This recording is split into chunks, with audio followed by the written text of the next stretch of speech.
started just over 10 years ago when I was in the Royal Academy, a museum in the centre of London, with my 3 children at the Aztec exhibition. I don't know if any of you saw it.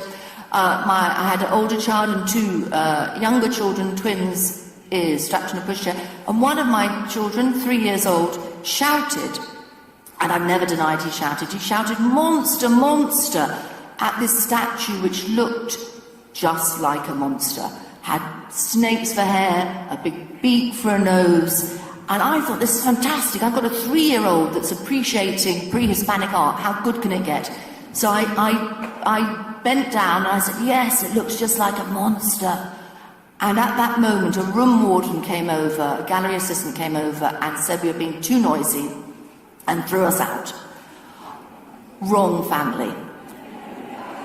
I was at that time a journalist with the Guardian newspaper, and 2 days later wrote a big piece in the Guardian about being thrown out of the Royal Academy.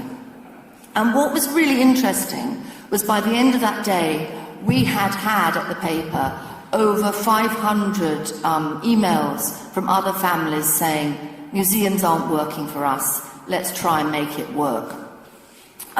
So that's what we did. In The Guardian, we set up a campaign, we called it the Kids Museums campaign, but it didn't really exist. It was just a few pages, we ran loads of stories on it. I began touring the country, talking about how to make your museum family-friendly.